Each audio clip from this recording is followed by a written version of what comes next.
যে এই ধান ক্ষেতটা লক্ষ্য করেন, এই যে শীষগুলো দেখেন, এই যে ধানগুলো কিন্তু মানে পাক ধরছে, মানে কিছুদিনের মধ্যে পুরো শীষটা পেকে যাবে। কিন্তু ওই একই ধরে দেখেন এই যে শীষগুলো এখনো বের হচ্ছে। আবার কিছু কিছু শীষে এই যে দেখো না, এখনো পরাগায়ন সম্পূর্ণ হয়নি, এখনো মানে ফুল অবস্থায় আছে।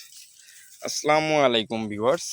আজকে আমি একটা এমন ধান ক্ষেত দেখাচ্ছি যে আপনাদের মতো এই ধান ক্ষেতের মতো যদি আপনাদের ধান ক্ষেতগুলো হয়ে থাকে তাহলে কিন্তু আপনার ধানের ফলন অনেকটা কমে যাবে।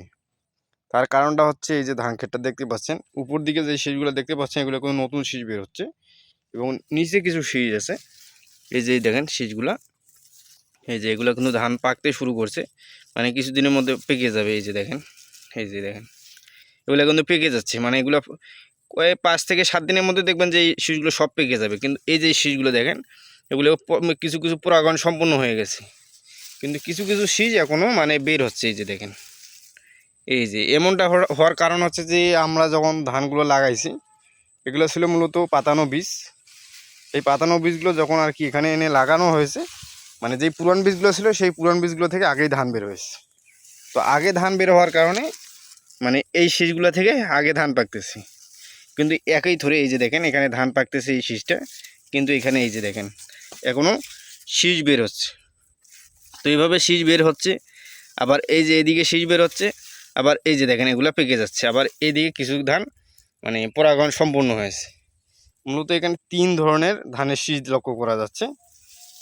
এক নম্বরে হচ্ছে যে এক প্রকার ধানের শীষ পেকে গেছে। এই যে দেখেন, এই যেগুলো সব পেকে যাচ্ছে নিচের দিকে, এগুলো ছিল পুরান বীজটা আর কি।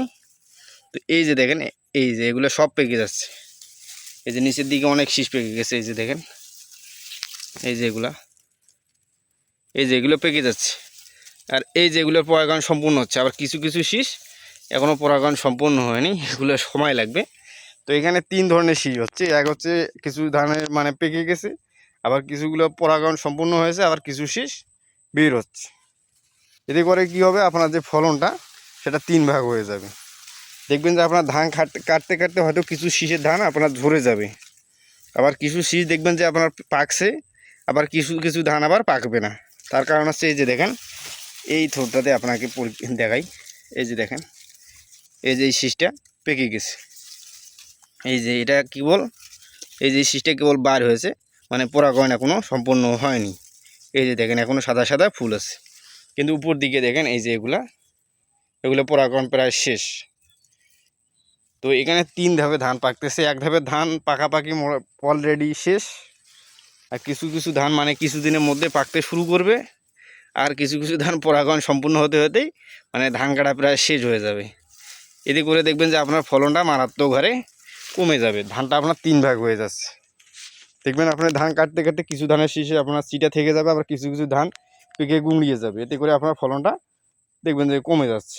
তো এখানে হচ্ছে কি, আপনার যে বীজটা ছিল সেই বীজটার সমস্যা, আর এই বীজটা অনেক বয়স ছিল, বয়স হওয়ার কারণে কিছু কিছু শীষ আগে বের হচ্ছে। যেই কুশিগুলো ছোটো ছিল সেই ছোটো কুশিগুলো বের হতে হতে অনেক সময় লাগছে।